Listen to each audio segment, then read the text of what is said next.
నమస్తే YR five news కి స్వాగతం.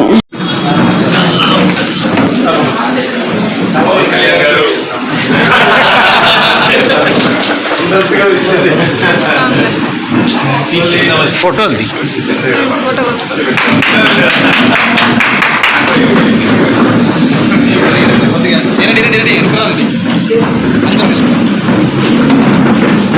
All the best sir. ముందస్తుగా కంగ్రాచులేషన్స్.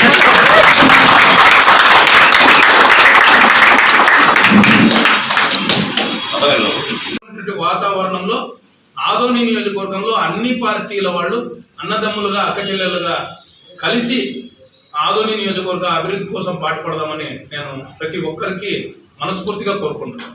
నియోజకవర్గ ప్రజలకు నేను తెలియజేసేది ఏమంటే యాజ్ ఎ పొలిటీషియన్గా, యాజ్ ఎ జనసేన పార్టీ ఇన్ఛార్జ్గా 67.5% మాత్రమే ఈసారి ఆదోని నియోజకవర్గంలో ఓట్లు పోలయ్యాయి. గతంలో 64%, అంటే 3.5% పోలయ్యాయి. కానీ మిగతా నియోజకవర్గాలతో పోల్చుకుంటే ఆదోని నియోజకవర్గంలో కాస్త ఓటింగ్ శాతం చాలా తగ్గిందనే చెప్పవచ్చు.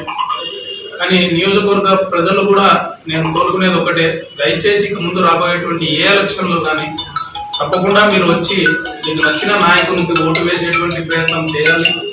తప్పకుండా మిగతా నియోజకవర్గంలో మాదిరి ఆదోని నియోజకవర్గంలో కూడా 80%కి మనం 80% పైబడే పోలింగ్ జరిగేటట్లు ప్రతి ఒక్క ప్రజానికం ప్రయత్నించాలని కూడా నేను ఈ వీడియో ముఖంగా వాళ్ళకి తెలియజేసుకుంటూ, అలాగే ఈ యొక్క ఓటింగ్ ఎలక్షన్ ప్రక్రియలో పూర్తి స్థాయిలో భద్రతా బలగాలు ఇక్కడికి వచ్చి పోలీసు వారు కూడా ఎక్కడ కూడా అల్లర్లు జరుపుకోకుండా వాళ్ళు కూడా నిజంగా వాళ్ళందరికీ జనసేన పార్టీ తరఫున పోలీస్ శాఖ వారికి అండ్ సిఆర్పిఎఫ్ వాళ్ళకి మిగతా రక్షణ బలగాలకి అందరికీ జనసేన పార్టీ తరఫున మా హృదయపూర్వక పాదాభివందనాలు తెలియజేసుకుంటున్నాము. ఎందుకంటే ఏ సామాన్యునికి కానీ రక్షణ కల్పించాలంటే పోలీస్ శాఖ అనేది చాలా ఇంపార్టెంట్. అలాగే వారు కూడా రేపు జరగబోయేటువంటి కౌంటింగ్ ప్రక్రియలో కూడా ముందస్తుగా చాలా జాగ్రత్తలు తీసుకుంటున్నారు. మేము జనసేన పార్టీ తరఫున అయితే జనసేన పార్టీ శ్రేణులకు మేము తెలియజేసేది ఒకటే, ఎక్కడ కూడా గెలుపు ఓటర్లని మన మనసులో పెట్టుకొని ఆనందించాలని తప్పితే ఎక్కడ కూడా మీ వార్డులో కానీ మీ గ్రామాల్లో కానీ దయచేసి ఇంకొక పార్టీ వాళ్ళని కించపరిచే విధంగా మనము అటువంటి ఇది చర్యలు చేయడం వద్దు అనే విషయాన్ని కూడా జనసేన పార్టీ శ్రేణులకు అందరికీ నేను తెలియజేస్తున్నాను. దయచేసి మీ శ్రేణులను కానీ రెచ్చగొట్టకండి. అలాగే ఎక్కడ కూడా మీరే వచ్చి మీ శ్రేణుల దగ్గర బాధను వ్యక్తం చేసుకోవడము, ఇటువంటి ప్రయత్నాలు దయచేసి ఏ నాయకులు కూడా చేయకూడదనే నా యొక్క ఉద్దేశం. ఎందుకంటే ఇది ఆదోని నియోజకవర్గంలో 2,57,000 ఓటర్లు తీసుకున్నటువంటి నిర్ణయం. మార్పు దిశగా ఆదోని నియోజకవర్గ ప్రజలు నిలబడ్డారనే మేము భావిస్తా ఉన్నాము. తప్పకుండా పార్థసారథి గారు కూడా తప్పకుండా విజయం సాధిస్తారని ఆశాభావం వ్యక్తం చేస్తున్నాము. ఎందుకంటే ఎలక్షన్ జరిగిన తర్వాత మేము కూడా పలు గ్రామాల్లో పలు వార్డుల్లో ఉన్నటువంటి మనం అందరూ సంయమనం పాటించాలి.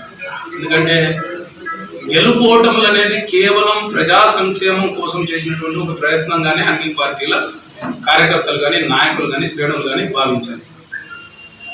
ఎందుకంటే విమర్శలు అనేది వచ్చినప్పుడు ఒక్కొక్కరు వ్యక్తిగతంగా వాళ్ళ ప్రసంగాలు కొన్నిసార్లు అవతల వాళ్ళని బాధ పెట్టి ఉండొచ్చు. సో ఏ పార్టీ నాయకుడైనా కూడా కాస్త బాధ కలిగి ఉండొచ్చు. కానీ నేనేమంటున్నానంటే అవి ఆ ఎలక్షన్ ప్రక్రియల్లో జరిగేటువంటి భాగమే. So election is over. ఇప్పుడు మనం ఆ ద్వేషాలను ఇంకా మనసులో పెట్టుకొని రేపు పొద్దున పలానా నాయకుల్ని మా వాళ్ళు అదే అన్నారు ఇది అన్నారు అనేది ఎవరూ పెట్టుకోకుండా ఒక ప్రశాంతమైనటువంటి వాతావరణంలో మళ్ళీ తిరిగి ఎవరు గెలిచినా ఏ పార్టీ అధికారంలోకి వచ్చినా మళ్ళీ తిరిగి ఆదోని నియోజకవర్గ అభివృద్ధి కోసం వాళ్ళు పాటుపడాలని నేను వాళ్ళ పార్టీల శ్రేణులకు అందరికీ నేను కోరుకుంటున్నాను. అలాగే నిన్ననే ఎగ్జిట్ పోల్స్ కూడా మొన్న ప్రెస్ మీట్ పెట్టాలన్నటువంటి ముఖ్య ఉద్దేశం ఏమంటే ఏదో ప్రెస్ మీట్ రాజకీయాలు విమర్శలు చేసుకోవడము, ప్రజలకు భరోసా ఇవ్వడము, రాజకీయాల్లో పోరాటాలు చేయడము, ప్రభుత్వ వైఫల్యాల మీద ప్రశ్నించడం, ఇవన్నీ గత 5 ఏళ్ళ నుంచి జనసేన పార్టీ చేస్తూనే వచ్చింది. కానీ గత మే 13న జరిగినటువంటి సార్వత్రిక ఎన్నికల్లో అది వెంటనే పెట్టాల్సినటువంటి ప్రెస్ మీట్ ఇది. సరే, ఫలితాలు ముందు పెడితే ఆదోని నియోజకవర్గ ప్రజలకు ఒక సందేశం ఇచ్చినట్లు అవుతుంది అన్ని పార్టీల వాళ్ళకి అని చెప్పి ఈరోజు ప్లాన్ చేసుకోవడం జరిగింది. ముఖ్యంగా ఆదోని నియోజకవర్గ ప్రజలకు కూటమిని ఆశీర్వదించి పార్థసారథి గారికి మద్దతు తెలిపినటువంటి ఆదోని నియోజకవర్గ ప్రజలకందరికీ మా జనసేన పార్టీ తరఫున హృదయపూర్వక ధన్యవాదాలు తెలియజేసుకుంటున్నాను. అలాగే అన్ని పార్టీల వాళ్ళు ఎన్నికల ప్రచారంలో భాగంగా వారి గ్రామాల్లో కానీ వారి వార్డుల్లో కానీ నియోజకవర్గం మొత్తం మీద ప్రజలకు తమ పార్టీ ఏం చేస్తుందనేటువంటి భరోసాన్ని, నమ్మకాన్ని కలిగించడానికి వారి ప్రసంగాలు కొనసాగాయి. అలాగే డోర్ టు డోర్ క్యాంపెయినింగ్లు జరిగాయి. ఒకరి మీద ఒకరు విమర్శలు చేసుకున్నారు, ఒక పార్టీ మీద ఒకరు. ఇవన్నీ ప్రజలను నమ్మించడానికి చేసినటువంటి ఒక ప్రయత్నమే. అది భారతీయ జనతా పార్టీ, తెలుగుదేశం, జనసేన కూటమి కావచ్చు, వైసీపీ కావచ్చు, లేకపోతే కాంగ్రెస్, ఇతర పార్టీలు ఏవైనా కావచ్చు, వారి అభ్యర్థుల గెలుపు కోసం ప్రయత్నించినటువంటి ఒక ప్రయత్నం అది. కానీ నేను ఆదోని నియోజకవర్గంలో ఉన్నటువంటి అన్ని రాజకీయ పార్టీలకు జనసేన పార్టీ తరఫున తెలియజేసేది ఏమంటే, రేపు అనగా జూన్ 4వ తేదీ కౌంటింగ్ ప్రక్రియ ఉంటుంది. దాదాపు సాయంత్రం 4 గంటల లోపల ఆదోని నియోజకవర్గం ఫలితం పూర్తిగా వెలువడుతుంది. సో అన్ని రాజకీయ పార్టీల ఉన్నటువంటి శ్రేణులందరికీ నేను తెలియజేసేది ఏమంటే,